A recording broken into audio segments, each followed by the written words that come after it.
नमस्कार दोस्तों, स्वागत है आप सबका एक बार फिर से आपके अपने YouTube चैनल स्टडी एक्सटेंड पे।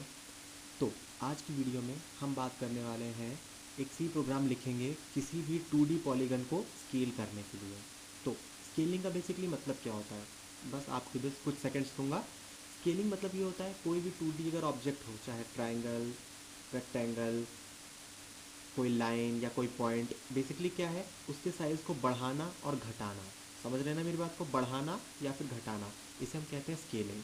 तो आज की प्रोग्रामिंग में हम उसी का एक छोटा सा कोड लिखेंगे। तो प्रोग्राम की स्पेशलिटी जैसे कि ट्रांसलेशन में थी, कोई भी, जैसे मैंने बहुत सारे प्रोग्राम्स देखे हैं यूट्यूब पर, केवल आपको ट्रायंगल का बता रहे हैं या फिर आपको रेक्टेंगल का ही बता रहे हैं अलग अलग शेप्स के लिए, लेकिन ये जो प्रोग्राम है ये आप किसी भी शेप के लिए आप एप्लीकेबल है और साथ ही साथ क्या है आप उसको आराम से इसको प्रॉपरली स्केल कर पाएंगे। तो चलिए प्रोग्राम स्टार्ट करते हैं। सबसे पहले हम हेडर फाइल इंक्लूड कर लेते हैं। तो देखिए, सबसे पहले अब हम हेडर फाइल इंक्लूड करते हैं। तो देखिए, सबसे पहला हैश इंक्लूड stdio.h, सबसे स्टैंडर्ड फाइल। उसके बाद देखिए दूसरा है hash include graphics dot H, ये भी बिना ग्राफिक्स हेड डॉट एच के तो हेडर फाइल के तो प्रोग्राम रन ही नहीं होंगे ग्राफिक्स के। थर्ड लेंगे हम मैथ डॉट एच। अभी मैं आपको दिखाऊंगा कि मैथ डॉट एच हम क्यों ले रहे हैं, स्केलिंग में काम आएगी, फॉर्मूला होता है इसके लिए।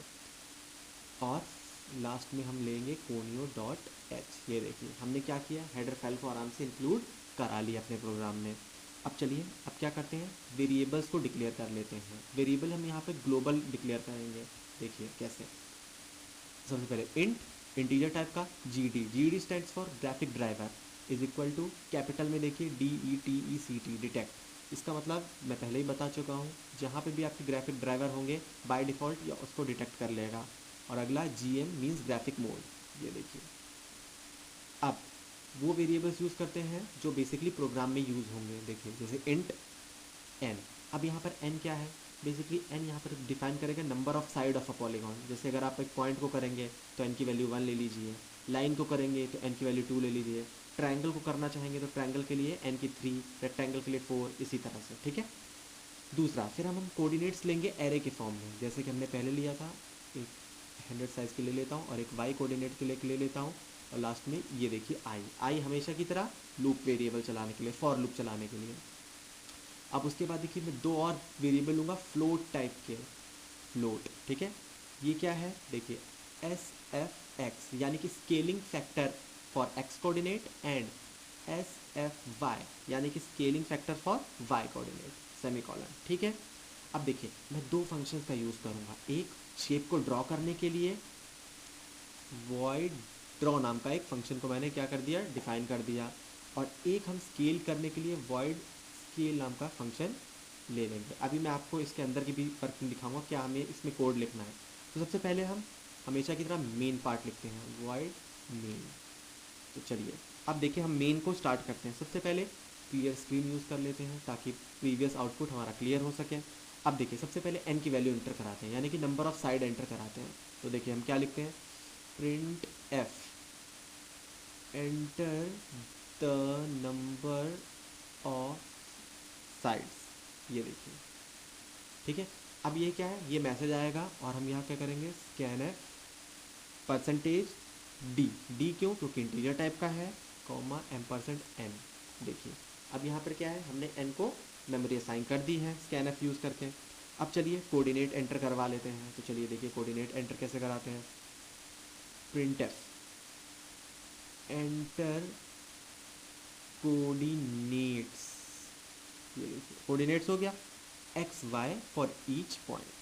हर एक पॉइंट के लिए हम लोग क्या करते हैं, एक्स और वाई कोऑर्डिनेट एंटर करा लेते हैं। अब देखिए क्योंकि हमने क्या एक्स और वाई एरे के फॉर्म में लिए हैं, तो हमें यहाँ पे क्या लगाना पड़ेगा, हमेशा की तरह for loop, for i is equal to 0, i is less than n, i plus plus. और इसके अंदर हम स्कैन एफ देखिए क्या लिखेंगे, स्कैन एफ जैसा मैं लिख रहा हूँ वैसा लिखते जाइएगा आप लोग, आपको प्रोग्राम बहुत ही ईजी और आसान वे में समझ भी आता जाएगा। देखिए परसेंटेज डी 2 बार, m% x of i, comma y of i. ये देखिए क्या किया हम लोगों ने, यहाँ तक क्या है, हम लोगों ने कोऑर्डिनेट्स को भी असाइन कर लिया। अब कोऑर्डिनेट्स को असाइन करने के बाद हम लोग क्या करते हैं, स्केलिंग फैक्टर भी यूजर से इनपुट करा लेते हैं कि यानी कि वो कितना बढ़ाना चाहता है या फिर कितना घटाना चाहता है, दोनों ही एक्स और वाई एक्सिस के लिए।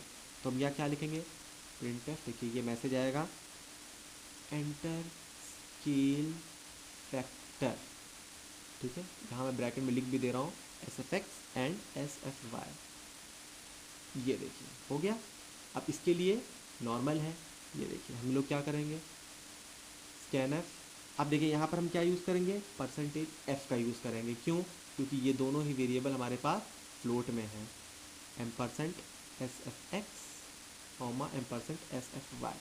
ये देखिए यहाँ तक हो गया, आपको अब तक कोई डाउट नहीं होगा। अब तक क्या किया है, जो भी वेरिएबल हमने ऊपर डिक्लेयर कराए हैं, हमने क्या किया है, जस्ट उनकी वैल्यूज़ को इनपुट करवा लिया है। अब देखिए कोई भी ग्राफिक प्रोग्राम को स्टार्ट करने के लिए हमें बेसिक चीज़ क्या होती है, एक फंक्शन यूज़ करना होता है, क्या होता है, INIT GRAPH, यानी कि इनिशिएट ग्राफिक्स। इसके अंदर कौन कौन से पैरामीटर जाते हैं, देखिए हमने ऊपर डिक्लेयर कर रखा है ना, इंट GD, तो यहाँ क्या होगा M percent GD comma M percent GM यानी ग्राफिक मोड। अब यहाँ पर डालनी होती है डायरेक्टरी, ठीक है ना, जहाँ पर ये ग्राफिक फाइल होती है। तो ये देखिए ज़्यादातर जगह आपको यही मिलेगी, टर्बो C3/BGI, और ये देखिए इतना काम हम लोगों ने क्या कर लिया, अब तक कर लिया अपना। अब देखिए इसके बाद क्या, एक फंक्शन है, अगर आप लोगों ने मेरी 2D ट्रांसलेशन को वीडियो देखी है तो आप लोग को ये फंक्शन पता होगा क्या करता है, क्लियर डिवाइस। और अगर पहली बार आप ये देख रहे हैं तो जब मैं आउटपुट स्क्रीन रन करूँगा तब मैं आपको बताऊँगा क्लियर डिवाइस क्या करता है। अब चलिए, अब सबसे पहला क्या करते हैं, हम लोग एक जो भी है, मान लीजिए जो हमारा ओरिजिनल फिगर है उसका कलर सेट कर लेते हैं। तो उसके लिए कौन सा फंक्शन यूज़ करेंगे, सेट कलर, और मैं लाइट ब्लू कलर से आप लोग को रिप्रेजेंट करूँगा, जो हम ओरिजिनल जो हम वैल्यू लेंगे बिना स्केल कराए हुए, ठीक है। तो मैंने डाल दिया cyan, cyan basically light blue colour को कहते हैं, ठीक है। इसलिए ले रहा हूँ ये कलर ताकि आउटपुट पे आप लोग को ढंग से दिखाई पड़े। अब देखिए हम लोग क्या करेंगे, ड्रॉ फंक्शन को कॉल कर लेंगे। ये जो भी आप लोग वैल्यूज़ इनपुट करेंगे ना कोऑर्डिनेट की, ये क्या करेगा, उसको ड्रॉ कर देगा। ड्रॉ करने के बाद हम स्केल फंक्शन, देखो ये मैं यहाँ कमेंट भी डाल दे रहा हूँ, ठीक है, ये आपका ओरिजिनल रहेगा, यानी कि विदाउट जो आप इनपुट कराएंगे उस चीज़ को ड्रॉ करेगा। अब उसके बाद मैं क्या करता हूँ, स्केलिंग फंक्शन का यूज़ कर लेता हूँ, स्केल फंक्शन। अभी मैं इसके अंदर का कोड भी लिखूँगा, आप देखिएगा बस एक एक दो दो लाइन का कोड है, बहुत सिंपल है। स्केल, अब देखिए स्केल फंक्शन क्या करेगा, ये यूज़ होगा स्केलिंग के लिए, ये भी आप लोग को अच्छे से क्लियर हो गया होगा। अब एक काम करते हैं, अब जब स्केल होके कोई नया फिगर बनेगा तो उसके लिए भी कोई डिफरेंट कलर से रिप्रेजेंट करेंगे तो अच्छा दिखेगा। तो फिर से यूज़ करते हैं सेट कलर, और हम लोग काम करते हैं येलो, येलो सही रहेगा, येलो, ठीक, येलो हो गया। उसके बाद फिर से हम ड्रॉ फंक्शन को कॉल करेंगे। अब की बारी ये जो ड्रॉ करेगा ना, ये आपका आफ्टर स्केलिंग, आफ्टर स्केल जो आप होगा वो चीज़ यहाँ पर ड्रॉ करके दिखाएगा, ठीक है। बस इसके बाद आप लोग को गेट ch करके अपने प्रोग्राम को एंड कर देना, यानी कि मेन तो चलिए ख़त्म हो गया। वॉइड मेन के अंदर देखिए बस इतना सा ही काम करना है। अब बात आती है ड्रॉ फंक्शन की, तो जैसे हमने पिछले प्रोग्राम्स में किया था सिंपल वैसा ही है, देखिए वॉइड ड्रॉ, ठीक है। अब एक लूप चलाएंगे, for i equal to 0, i is less than n and i plus plus, loop चल गया। अब देखिए इसके अंदर मैं जैसा लिख रहा हूँ बिल्कुल वैसा लिखिए, कई बच्चे देख के गलत लिखते हैं और फिर कमेंट करते हैं कि सर प्रोग्राम में ये दिक्कत आ रही है, ठीक है। देखिए हम एक फंक्शन यूज़ करेंगे लाइन, ठीक है। लाइन के अंदर देखिए हम क्या कर लिख रहा हूँ मैं, एक्स ऑफ आई, जो भी आप डालेंगे, दूसरा वाई ऑफ आई, ये तो सिंपल सा हो गया। अगला देखिए क्या है, X of i plus 1 modulus N, ठीक है, बिल्कुल देख के लिखिएगा जैसा मैं लिख रहा हूँ। और अगला डालेंगे Y of i plus 1 modulo N, ठीक है। और जैसे ही आप इसे क्लोज करेंगे, देखिए बस इतना ही पार्ट था हमारा वॉइड ड्रॉ में, यानी कि जो भी फिर जो भी इसको कोऑर्डिनेट मिलेगा उसको ये क्या करेगा, आपकी आउटपुट स्क्रीन पे ड्रॉ कर देगा। अब बात करते हैं स्केलिंग के लिए, तो देखिए स्केलिंग के लिए हमने एक फंक्शन लिया था ना वॉइड स्केल, देखिए स्केल के अंदर देखिए क्या कोड लिखेंगे, और यहीं पे इसी बस इसी के कोड के लिए मैंने math.h हेडर फाइल ली थी। अब देखिए क्या करना है हमें, तो फिर से हम लोग लूप चलाएंगे, देखिए for i is equal to 0, i is less than n and i plus plus, loop हमने चला लिया। तरफ स्टार्ट कर लेते हैं। अब देखिए सबसे पहले स्केल करने के बाद जो भी नया कोऑर्डिनेट बनेगा x ऑफ i, वो क्या बन जाएगा, देखिए वो क्या बन जाएगा, x ऑफ 0 प्लस, अब देखिए जो मैं लिख रहा हूँ इसको प्रॉपरली देखिए, ठीक है, int of integer of float of x of i minus x of zero into S F x scaling factor x. अब देखिए मैंने ऐसा क्यों किया, कई बच्चे पूछेंगे कि आपने इंट और फ्लोट क्यों लिया है ना। देखिए मैं अब आपको बताता हूँ क्यों लिया है। पहले जस्ट क्या करता हूँ, मैं y के लिए भी ये लाइन लिख लेता हूँ, ठीक है, फिर मैं आप लोग को आराम से एक्सप्लेन करता हूँ। देखिए y of i is equal to Y of zero plus int of float of y of i minus Y of zero into S F Y. और यहाँ पर इतना करने के बाद क्या हुआ हमारा, ये देखिए स्केल फंक्शन भी खत्म हो गया। अब देखिए मैंने ये ऐसा क्यों किया, इंट और फ्लोट का कंसेप्ट क्यों लिया। देखिए वेरिएबल फ्लोट लिया है ना, अब मान लेते हैं हमने कोई कोऑर्डिनेट ले रखा है, ठीक है, और मान लीजिए कि हम लोग कोई इंटीजर ना लेके फ्लोट टाइप वेरिएबल ले रहे हैं, यानी कि 1.5 टाइम्स हमें बढ़ाना है एक्स कोऑर्डिनेट में। तो क्या होता है, जब जैसे मान लीजिए 1.5 या 1.4 आप डेसिमल वैल्यू एंटर करेंगे, जो कोऑर्डिनेट्स होते हैं क्या होते हैं वो प्रॉपरली अलाइन नहीं हो पाएंगे, ठीक है। तो इसीलिए क्या है, हमने फ्लोट वेरिएबल लिया है, फ्लोट में सारा काम होगा, तो जो भी फाइनल आंसर आएगा उसको वो इंट में बदल देगा, ताकि स्क्रीन पे आपको जो लाइन नज़र आए ना। देखिए ट्रायंगल क्या होता है, बेसिकली कोई भी 3 पॉइंट ले लीजिए, आपस में जोड़ दीजिए उन्हें, तो ट्रायंगल बन जाएगा। अब क्या होगा, अगर पॉइंट इधर उधर होगा तो प्रॉपर लाइन आपको सीधी नहीं दिखाई पड़ेगी, इसीलिए क्या है हम लोगों ने इंट ऑफ फ्लोट यूज़ किया है, ठीक है। और ये देखिए बस जितना हम लोगों ने ये चीज़ लिखी है, आई थिंक इतना ही प्रोग्राम है, ठीक है, इसके बाद और कुछ भी नहीं है। और यहाँ पर क्या हुआ, हमारा प्रोग्राम ख़त्म हो गया। अब देखिए मैं आपको इस प्रोग्राम को 2 बार रन करा के दिखाऊंगा, जैसे मैंने 2D ट्रांसलेशन में दिखाया था, बस ये बात प्रूव करने के लिए कि ये किसी भी 2D ऑब्जेक्ट को स्केल कर पाएगा, ठीक है।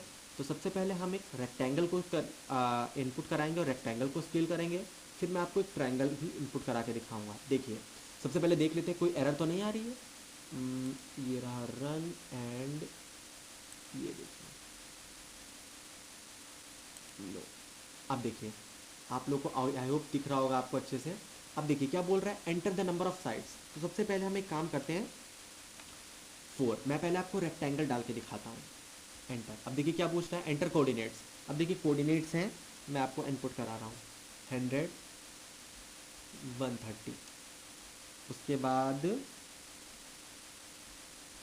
130 100। एक्चुअली मैं ये बुक से देख रहा हूँ कोऑर्डिनेट्स, एक मिनट, ये इसको भी 130 कीजिए तो प्रॉपर आपको एक रेक्टेंगल दिखाई पड़ेगा। उसके बाद 130 100 और लास्ट में हमारा हो जाएगा 100 100 डन। अब देखिए वो पूछेगा कितना, कौन से एक्सिस पे, यानी कि एक्स एक्सिस पे आपको कितना स्केल करना है और वाई एक्सिस पे कितना स्केल करना है। तो मान लीजिए हम डाल देते हैं 2 ट्वाइस और यहाँ पर वाई एक्सिस पे 3 टाइम्स। देखिए मैंने तो डाल दिया। अब देखिए जितने बच्चों ने प्रीवियस वीडियो देखी है वो ये जानते हैं कि क्लियर डिवाइस क्या करता है। अब मान लीजिए कि इस वक्त मैंने ये जो कोऑर्डिनेट डाले हैं, अगर मैं एंटर करूँ, हो सकता है इसी कोऑर्डिनेट के जहाँ मैंने इस वक्त लिखा है, हमारे स्क्रीन पे जो आपको लिखा नज़र आ रहा है, इसी के पीछे ही वो फिगर बन जाए, तब तो प्रॉपर दिखेगा नहीं। तो जैसे ही मैं अब एंटर करूँगा फाइनल आउटपुट देखने के लिए, ये पोर्शन गायब हो जाएगा जो इस वक्त लिखा है, ठीक है। अब देखिए मैं आपको एंटर करके दिखाता हूँ, ये इतना ही काम है क्लियर डिवाइस का। ये देखिए आई होप आपको प्रॉपर दिख रहा है। तो जो blue colour light blue colour से दिखा है, ये क्या है, ये हमारा ओरिजिनल क्या है, ओरिजिनल रेक्टेंगल है, डन। और जो येलो से दिख रहा है ये स्केलिंग होने के बाद है ये, ठीक है। आई होप आपको ये पसंद आया होगा, समझ में आया होगा। तो अब आप लोग जैसा देख रहे हैं रेक्टेंगल के लिए प्रोग्राम मैंने चला दिया है। अब एक बार क्या है, मैं इसको ट्रायंगल के लिए भी रन करा के आप लोग को दिखा देता हूँ। ये देखिए, तो देखिए अब क्या है, फिर से वही चीज़ पूछ रहा है। अब जल्दी जल्दी एंटर करते हैं। अब की बार ट्रायंगल बनाना है, तो हमने साइड कितनी डाली, 3।